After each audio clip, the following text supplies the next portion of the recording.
c'est maintenant au tour du président de l'Assemblée territoriale, le sénateur Mahman Alassane Haïdara. Monsieur le chef du territoire, Monsieur le président du conseil de gouvernement, Messieurs les ministres, mes chers collègues, c'est avec une émotion que vous comprendrez d'autant plus aisément que vous la partagez tous, que je m'adresse à vous, représentants du Soudan, pour appeler votre attention sur la gravité de l'objet de notre session extraordinaire qui s'ouvre en ce jour du 24 novembre 1958 et fera date dans les annales politiques de notre pays.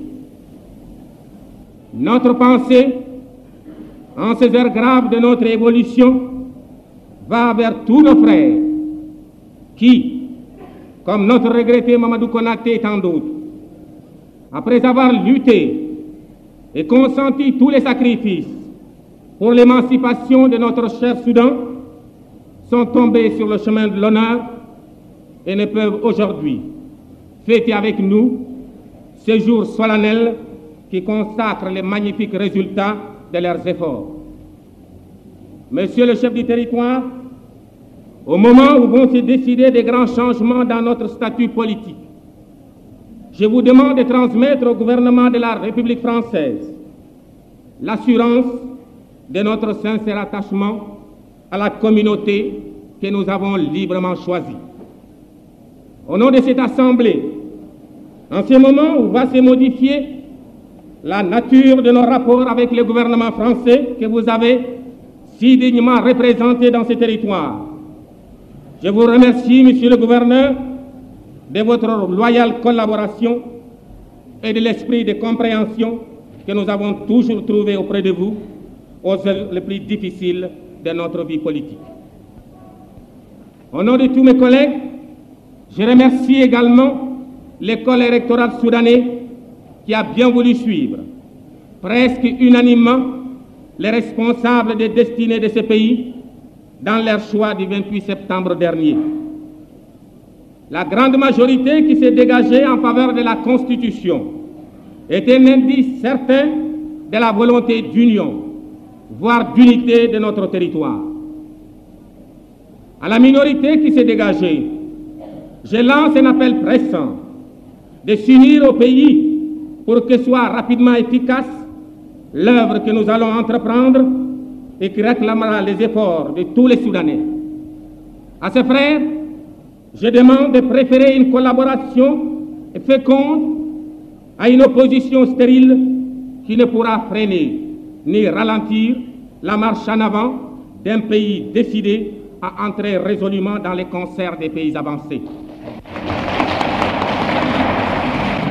Le peuple soudanais a choisi le 28 septembre d'adhérer à la communauté. Il a accepté par un vote massif le projet de constitution que le général de Gaulle, chef du gouvernement de la République française, a soumis à l'ensemble France Outre-mer. Par cet acte de portée historique, au lieu et place des flots de paroles vaines que le régime colonial servait naguère aux représentants de nos populations, la France nous a offert une révision courageuse et réaliste de la politique africaine.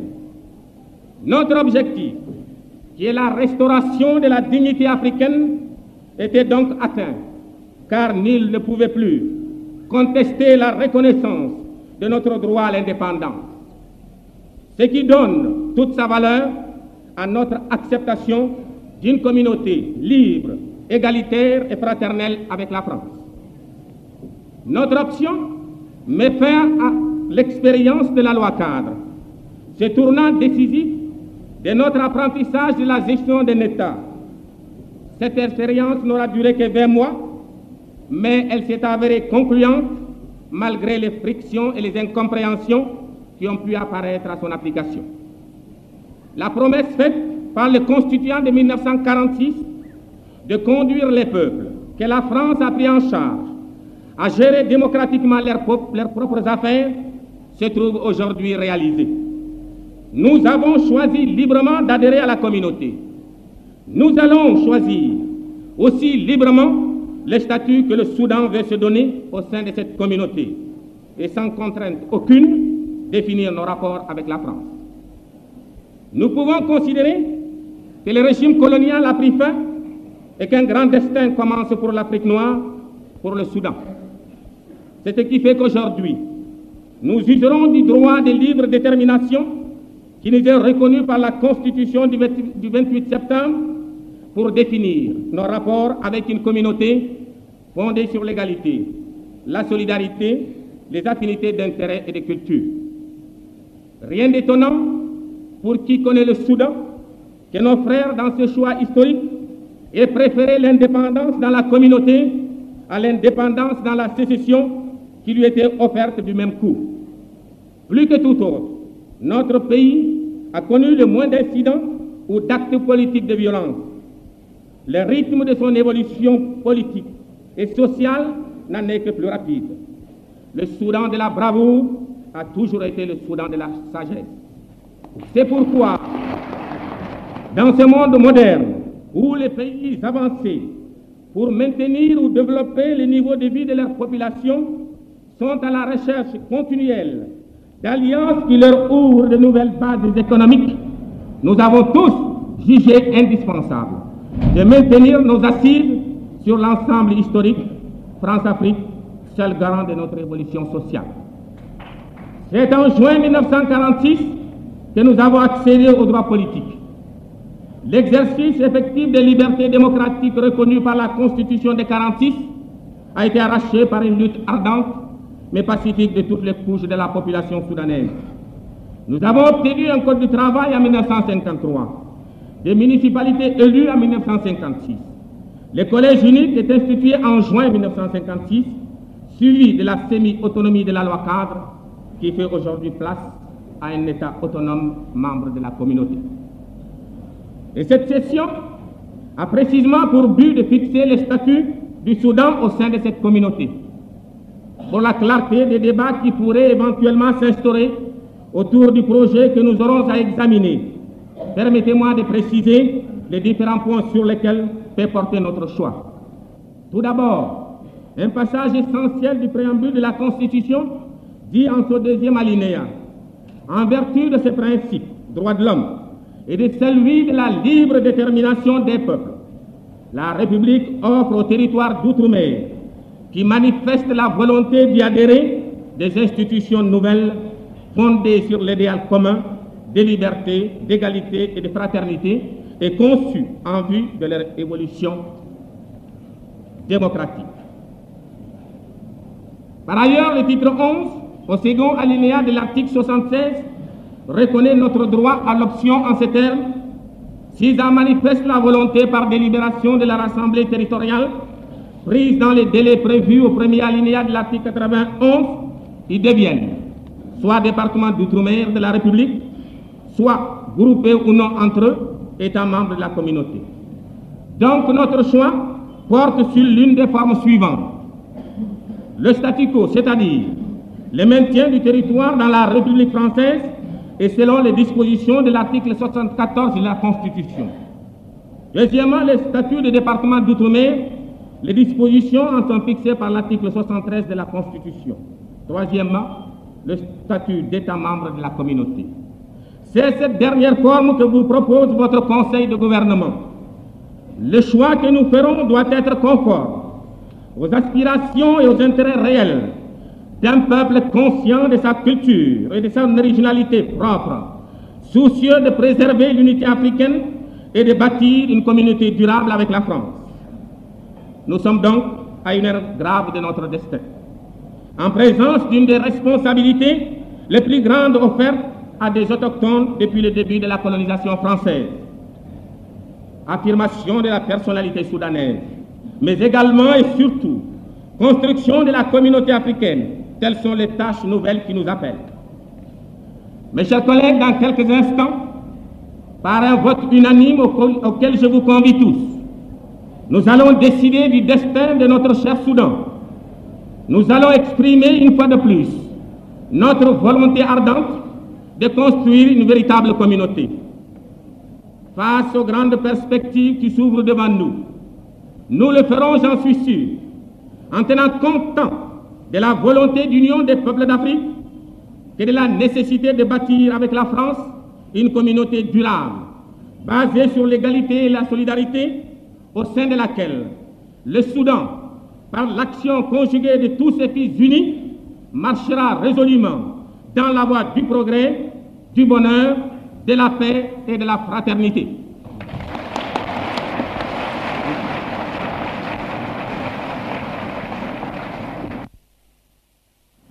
Si l'Assemblée est d'accord pour la discussion immédiate demandée par le Conseil de gouvernement, nous allons suspendre la séance pendant 1 heure.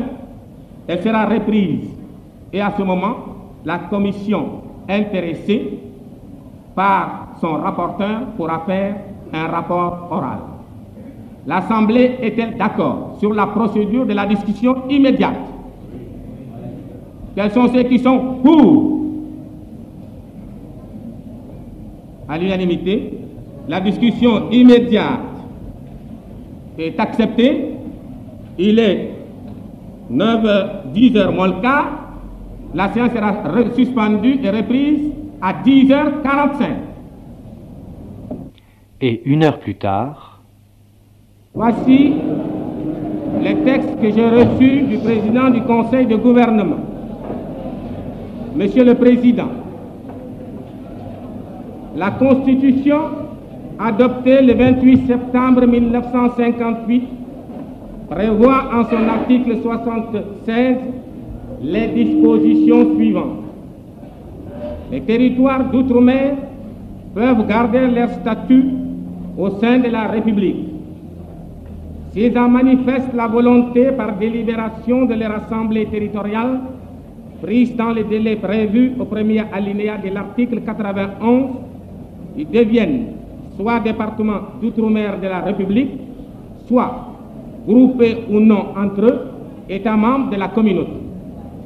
C'est en vue d'exercer cette option que le Conseil de gouvernement a convoqué votre Assemblée en session extraordinaire. Depuis l'intervention de la loi 4 du 23 juin 1956, les institutions mises en place dans le territoire du Soudan, amorçant déjà une large autonomie, ont permis aux responsables de ce pays d'acquérir l'expérience de l'autonomie de gestion. Le déroulement satisfaisant de cette expérience au Soudan permet d'affirmer que ce pays est d'ores et déjà en mesure de bénéficier des dispositions nouvelles de la Constitution. C'est dans ces conditions que le projet de délibération ci-joint que j'ai l'honneur de soumettre à l'approbation de votre Assemblée vous propose la transformation du territoire du Soudan en un État membre de la communauté, jouissant de l'autonomie, s'administrant lui-même et gérant librement et démocratiquement ses propres affaires. L'article 1er du présent projet prévoit en conséquence que le territoire du Soudan opte pour le statut d'État membre de la communauté. Cet État prend le nom de République soudanaise, toujours dans le souci de préserver l'unité africaine au sein de la communauté et dans le cadre des possibilités de groupement offertes par la Constitution. Il est prévu que le nouvel État du Soudan pourra se fédérer avec d'autres États africains membres de la communauté. Il est par ailleurs nécessaire que le nouvel État du Soudan soit doté au plus tôt d'une constitution. À cet effet, les articles suivants du projet prévoient que l'Assemblée territoriale est érigée en Assemblée constituante de la République soudanaise. Afin d'assurer la permanence des pouvoirs, il est prévu que cette Assemblée demeure en même temps Assemblée législative provisoire jusqu'à l'entrée en vigueur de la nouvelle Constitution.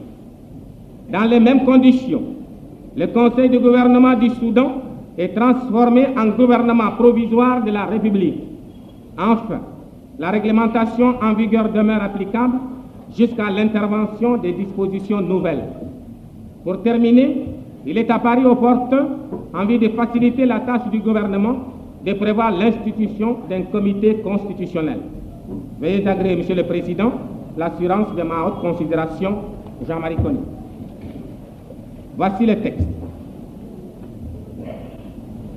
L'Assemblée territoriale du Soudan français convoquée en session extraordinaire, vu le décret numéro 458 du 4 avril 1957 portant réorganisation de l'Afrique occidentale française et de l'Afrique équatoriale française, vu le décret numéro 57-460 du 4 avril 1957 fixant les attributions des chefs de territoire des conseils de gouvernement et des assemblées territoriales dans les territoires d'AOF et d'AEF, vu les articles 76, 79 et 91 de la Constitution de la communauté, vu l'ordonnance du 6 octobre 1958, adopte la délibération suivante.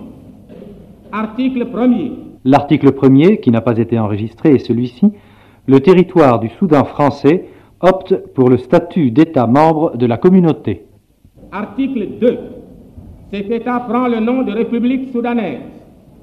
Il peut se fédérer avec d'autres États africains membres de la communauté. Article 3. L'Assemblée territoriale est érigée en Assemblée constituante de la République soudanaise. Elle devient Assemblée législative provisoire jusqu'à l'entrée en vigueur de la Constitution de la République soudanaise. Article 4. Pour la même période, le Conseil de gouvernement devient gouvernement provisoire de la République soudanaise. Article 5.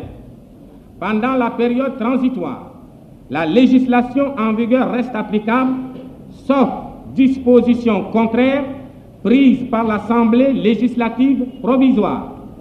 Article 6. Il est créé un comité constitutionnel dont la composition et le fonctionnement seront déterminés par ordonnance du gouvernement provisoire. Veuillez délibérer en séance publique. La discussion générale est ouverte. Qui demande la parole sur le rapport de la commission? Personne?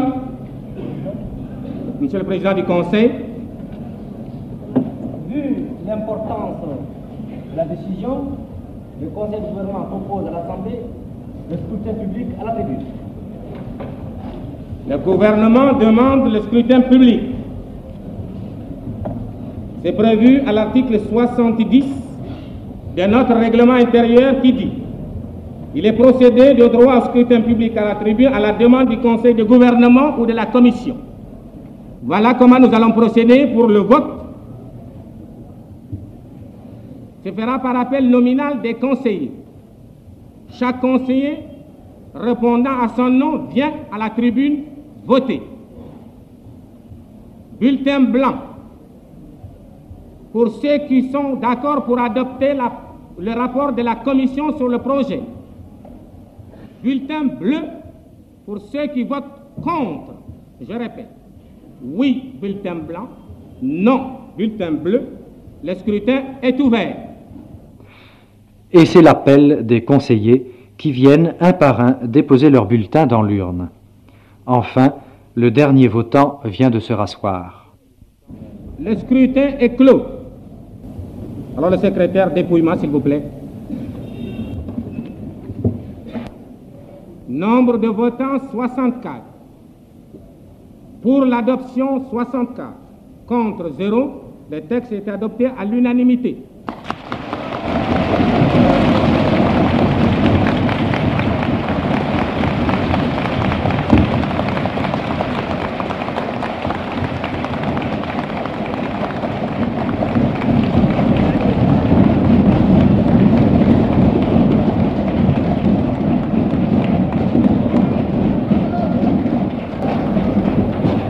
La parole est à Monsieur le chef du territoire.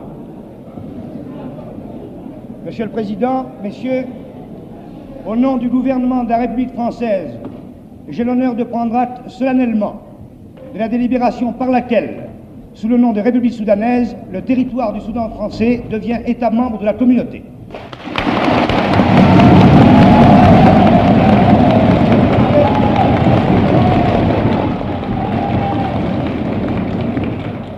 Messieurs, je vais demander à l'Assemblée de se lever, car sur les chemins de la liberté, il y a un vieux chant qui résonne toujours et qui commence par « Allons, enfants de la patrie ».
demande à l'Assemblée si elle est d'accord sur les propositions que je vais lui faire.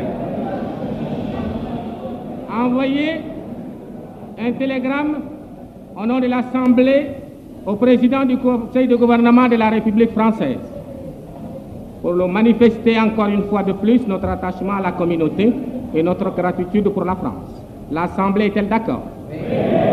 Un autre télégramme à M. Félix Houphouët-Boigny, ministre d'État du gouvernement de la République. L'Assemblée est-elle d'accord? À M. Corny-Gentil, ministre de la France d'Outre-mer. À M. Mesmer, haut-commissaire de la République française à Dakar. D'autre part, je porte à la connaissance de l'Assemblée que le président du Conseil de gouvernement de la République du Soudan et moi-même partirons dans quelques jours à Paris pour remettre les textes de notre délibération au gouvernement de la République française. Mes chers collègues, la République soudanaise est née. C'est un État membre de la communauté. Elle est prête à se fédérer avec les autres États membres de la communauté. Elle est née de l'option que vous venez de faire au nom de l'ensemble des habitants du territoire que vous représentez dans cette enceinte. Le nouveau statut que nous venons de nous donner par notre libre choix nous crée des obligations nouvelles. Notre Assemblée, érigée en Assemblée constituante et en Assemblée législative provisoire jusqu'à l'entrée en vigueur de notre Constitution, voit ses responsabilités accrues. Dès aujourd'hui, notre jeune République jouira de l'autonomie totale. Elle s'administrera elle-même et gérera ses affaires propres. Nous avons désormais à légiférer sur tous nos problèmes internes, dont hier encore, nous attendions la solution du plus grand nombre et des plus importants du Parlement et du gouvernement de la République française. Il nous appartient d'organiser désormais notre droit, notre administration, notre économie interne au mieux des intérêts du peuple qui nous a mandatés. Un comité constitutionnel est créé qui aura pour mission de préparer le projet de la Constitution de la République soudanaise. Je puis assurer le gouvernement que tous les membres de cette Assemblée restent à sa disposition pour apporter leur plein concours à l'élaboration du projet. Je suis convaincu, mes chers collègues, que chacun de vous est conscient des nouvelles et graves responsabilités qui pèsent sur nos épaules. Je puis également affirmer en votre nom à tous que nous les exercerons avec la foi et la dignité indispensables au bon accomplissement des tâches dont la juste appréciation est du ressort de l'histoire. À l'œuvre soudanais, pour la grandeur et la prospérité de notre fière et jeune République, vive la République soudanaise, vive la communauté franco-africaine.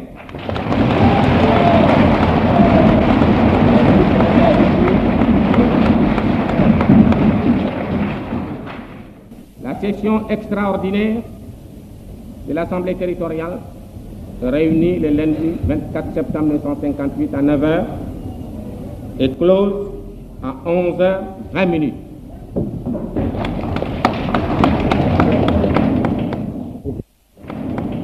Et c'est ainsi que se termine cette journée mémorable, ces minutes extraordinaires qui consacrent un peuple à la liberté.